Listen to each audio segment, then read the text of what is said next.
नमस्कार साथियों, जैसा कि आपको पता होगा कि यूपीएससी आईएएस का एग्ज़ाम कंडक्ट करवा रही है और 8 जनवरी 2021 को एसए का पेपर हो गया था और 9 जनवरी को जीएस पेपर 1 और जीएस पेपर 2 का पेपर कंडक्ट लगभग हो गया है। ये जीएस पेपर 1 का क्वेश्चन पेपर है जिसके बारे में डिस्कस करना है, किस प्रकार के क्वेश्चन इसमें आए थे। समय जैसे कि देख सकते हैं 3 घंटे का है और 250 नंबर का एक क्वेश्चन है। इसमें क्या है कि शुरुआत के जो 10 क्वेश्चन हैं उसको 150 शब्दों में लिखना है, 150 शब्दों में हर एक क्वेश्चन, और हर एक क्वेश्चन का जो अंक भार है वो 10 नंबर का है, यानी कि 10 दाम 100 नंबर का शुरुआत का 10 क्वेश्चन है जिसको प्रत्येक 150 शब्दों में लिखना है।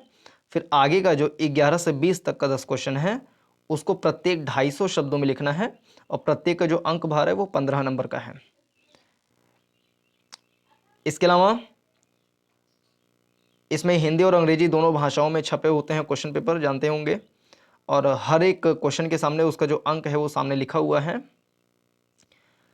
और प्रश्न संख्या 1 से 10 तक का उत्तर 150 शब्दों में तथा प्रश्न संख्या 11 से 20 तक का जो है उसको 250 शब्दों में आंसर लिखना है। प्रश्नों में इंग्लिश शब्द सीमा को ध्यान में रखिए और प्रश्न सह उत्तर पुस्तिका में खाली छोड़े गए कोई पृष्ठ अथवा पृष्ठ के भाग को पूर्णतः काट दीजिए। ये यहाँ पे अनुदेश लिखे हुए हैं, सेम अनुदेश इंस्ट्रक्शंस इंग्लिश में भी यहाँ पर लिखे हुए हैं, यू कैन रीड इट।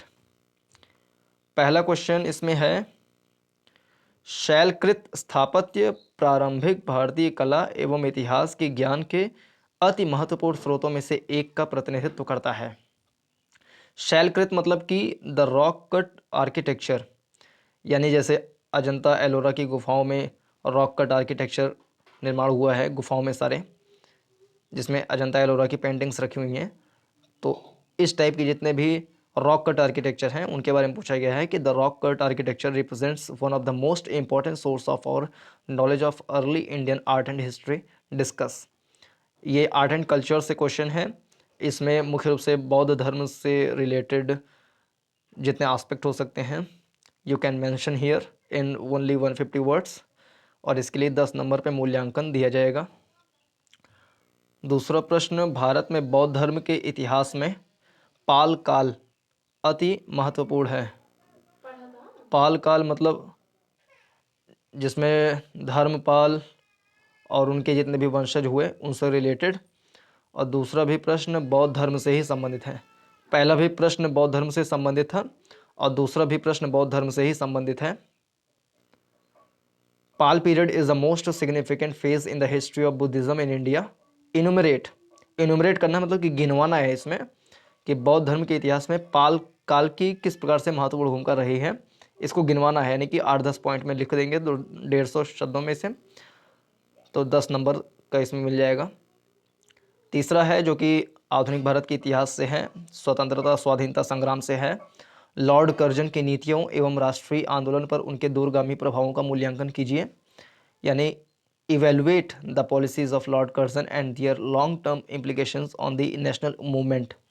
मतलब जब 1905 का बंगाल विभाजन हुआ, उसके बाद जो स्वदेशी आंदोलन हुआ, फिर गांधी का आगमन हुआ, यानी सन 1900 से 1915 तक का जितना काल है उसके बारे में इसमें इवेल्युएट करना है कि उनकी नीतियां किस प्रकार से कारगर रहीं।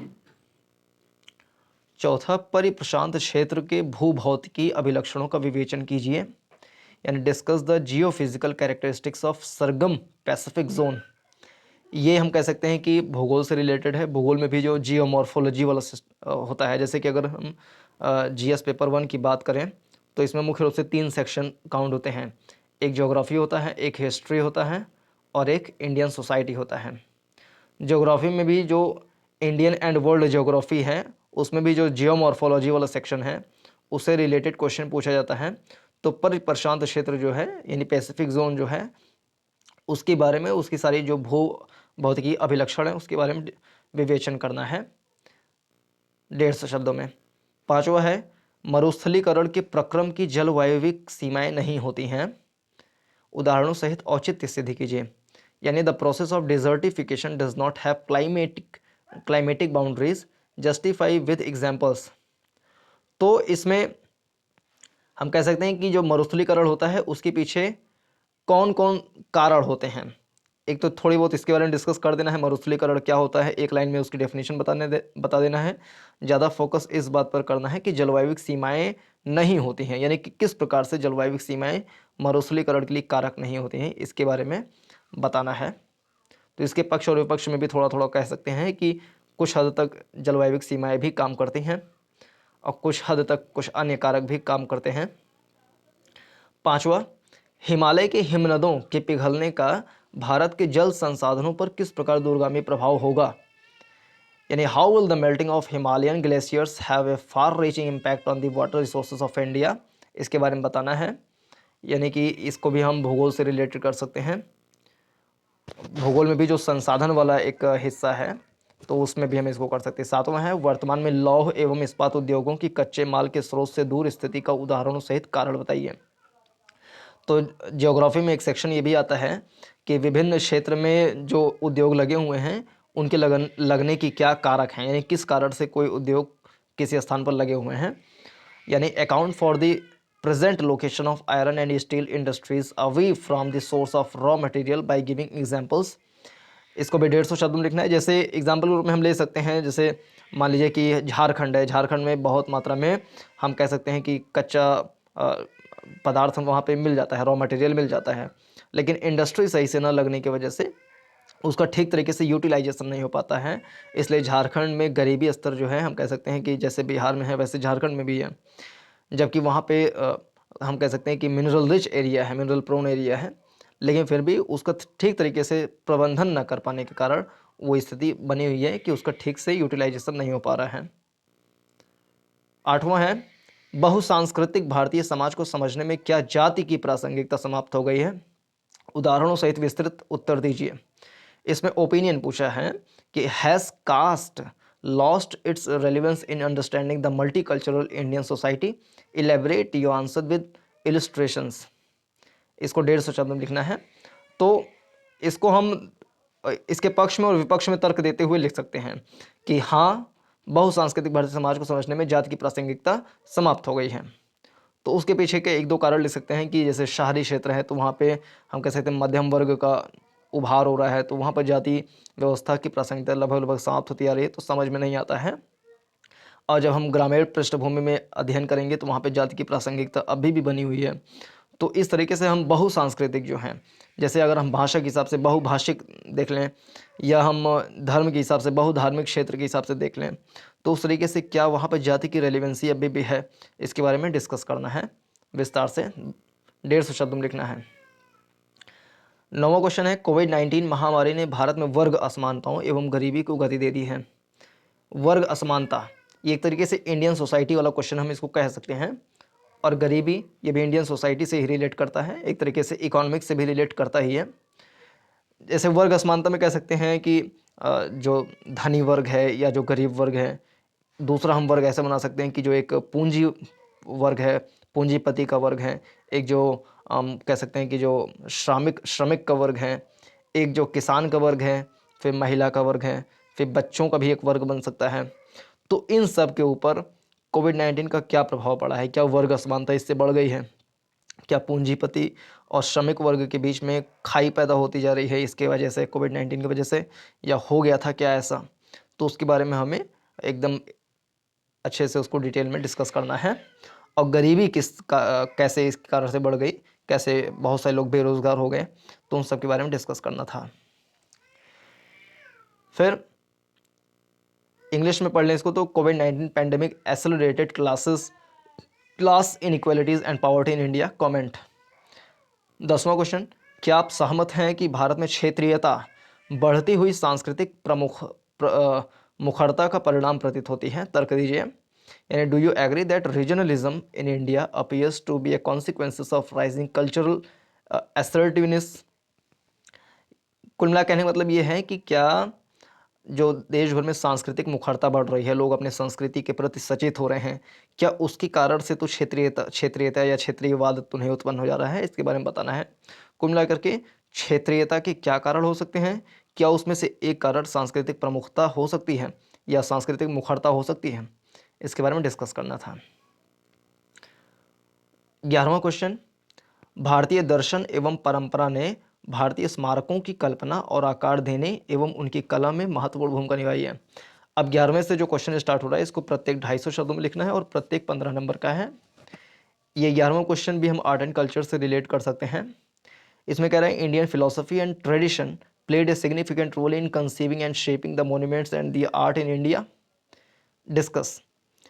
तो इसका हम डिस्कस तो करना है लेकिन हमें एक लॉजिक देना होगा, इसलिए तर्क देना होगा कि किस प्रकार से फिलॉसफी जो है या हमारे जो ट्रेडिशन है वो हमारे आर्किटेक्चर को, हमारे जो मॉन्यूमेंट्स हैं उसको शेप करने में अपनी महत्वपूर्ण भूमिका निभाते हैं। जैसे अगर हम बौद्ध की प्रतिमा ले लें तो बौद्ध की जो बैठने का पोस्चर है, बौद्ध की जो विभिन्न प्रकार के जो पोस्चर्स हैं उसके अनुसार उनकी प्रतिमाएं बनाई गई हैं, तो उस तरीके से हम देख सकते हैं। इसके अलावा अगर हम मुसलमानों में या मुग़लों में अगर हम देखें तो उनका जो ट्रेडिशन रहा है उस हिसाब से उनके मॉन्यूमेंट्स में भी वो दिखाई देते हैं कि किस तरीके से मेहराब बनाते हैं, किस तरीके से आर्चेस का प्रयोग करते हैं, कर्व्स का प्रयोग करते हैं। तो इस तरीके से अगर इंडियन में देखें या हिंदूज़ में देखें तो उसमें भी मंदिरों में मंडप बनाने का रहा है, ट्रेडिशन रहा है। तो उनके ट्रेडिशन का मॉन्यूमेंट पे क्या रिफ्लेक्शन होता है इसके बारे में डिस्कस करना था। 12वां प्रश्न है मध्यकालीन भारत के फारसी साहित्यिक स्रोत उस काल के युग बोध का प्रतिबिंब है, टिप्पणी कीजिए। यानी पर्शियन लिटरेसी या literary sources of medieval India reflect the spirit of the age, comment. इसका मतलब मोटी मोटा ये है कि जैसे मान लीजिए एग्जाम्पल के रूप में बाबर आया भारत में, तो बाबर एक तरीके से फ़ारसी बोलने वाला था, फ़ारसी समझने वाला था। तो उसके जो दरबारी थे या अकबर के जो दरबारी रहे हैं उन्होंने जो उस काल के बारे में जानकारियाँ दी वो फ़ारसी भाषा में ही दिया उन्होंने। तो इस तरीके से फ़ारसी, जैसे कि अगर हम बाबर को ही देख लें, उन्होंने जो अपना बाबरनामा लिखा वो भी फ़ारसी में ही लिखा। तो हम समझ सकते हैं कि फ़ारसी जो है उस युग के बारे में युगबोध कराने का एक साधन बहुत अच्छा है। ये बहुत ही ईजी क्वेश्चन है, इसके बारे में डिटेल में लिखा जा सकता है। 13वां प्रश्न 1920 के दशक से राष्ट्रीय आंदोलन ने कई वैचारिक धाराओं को ग्रहण किया और अपना सामाजिक आधार बढ़ाया, विवेचना कीजिए। यानी since the decade of the 1920s the national movement acquired various ideological strands and thereby expanded its social base, discuss. कहने का तात्पर्य यह है कि 1920 के बाद में जो भी राष्ट्रीय आंदोलन में काम हुए हैं, जैसे मुख्य रूप से 2-3 काम हम देख सकते हैं, असहयोग आंदोलन ले लें, खिलाफत आंदोलन ले लें। इसके अलावा उसमें जो मोतीलाल नेहरू की भूमिका रही, अन्य जो नेतागण आए उसमें अगर 1920 के दशक की बात करें तो उसमें गर्मपंथी भी बहुत सारे आ गए, क्रांतिकारी बहुत सारे आ गए। हम उसमें भगत सिंह को भी ले सकते हैं, सुखदेव को ले सकते हैं, चंद्रशेखर आज़ाद को ले सकते हैं। उन सब की क्या भूमिका रही है, अलग अलग जो वैचारिकताएँ आई हैं उसमें, जैसे समाजवाद का उसमें वर्चस्व बढ़ा, पूंजीपति का भी कुछ कुछ उसमें रुझान आया, और एक कह सकते हैं कि धार्मिक कट्टरता भी 1920 के दशक में हमें दिखाई देती है। इसके अलावा हमें थोड़ा थोड़ा धर्मनिरपेक्षता भी दिखाई देती है, हिंदू मुस्लिम का सहयोग भी दिखाई देता है इसी दशक में ही। गांधी जी की सक्रियता इसी दशक में हमें बहुत ज़्यादा दिखाई देती हैं। तो अलग अलग वैचारिक धाराएं 1920 के दशक में हमें दिखाई देती हैं, उसके बारे में हमें डिस्कस करना था, कमेंट करना था, या कहें कि विवेचन करना था, डिस्कस करना था इसको। 14वां प्रश्न ये बहुत ही इजी क्वेश्चन है और ये लगभग हर साल ये प्रश्न इस तरीके से आ ही जाता है कि नदियों को ज्वाइंट करने का जो होता है कि नदियों को आपस में जोड़ना, इसकी सूखा, बाढ़ और बाधित जल परिवहन जैसी बहुआयामी अंतर संबंधित समस्याओं का व्यवहार्य समाधान दे सकता है। आलोचनात्मक परीक्षण कीजिए। यानी the interlinking of reverse can provide viable solutions to the multidimensional interrelated problems of drought, floods and interrupted navigation, critically examine, इसके बारे में आंसर देना है। और इसमें जब हम इसके जो समाधान हैं या जो इसके हम फ़ायदे हैं वो जब गिनाएंगे तो इसमें 1-2 हम इसके हानि भी गिना सकते हैं और लास्ट में हम उसका निष्कर्ष निकाल सकते हैं। तो क्रिटिकली एग्जामिन करना है, मतलब कि दोनों पक्ष को लिखना है, लेकिन इसमें 70% हम इसके फ़ायदों को गिनाएंगे और 30% इसके नुकसान को गिना करके थोड़ा सा 1-2 लाइन में निष्कर्ष लिख देंगे तो पर्याप्त रहेगा।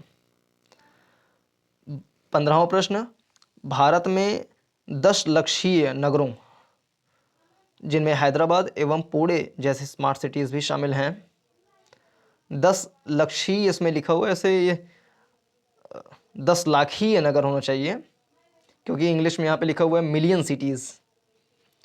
भारत में 10 लाख ही लिखा हुआ है, तो 10 लाख ही नगरों, जिनमें हैदराबाद एवं पुणे जैसे स्मार्ट सिटीज़ भी सम्मिलित हैं, में व्यापक बाढ़ के कारण बताइए, अस्थायी निराकरण के उपाय भी सुझाइए। Account for the huge flooding of million cities in India including the smart ones या smart cities like Hyderabad and Pune suggest lasting remedial measures. कुल मिलाकर के जो बड़े बड़े शहर हैं, दिल्ली को ले सकते हैं, गाज़ियाबाद को ले सकते हैं, इसके अलावा हैदराबाद को, पुणे को भी ले सकते हैं।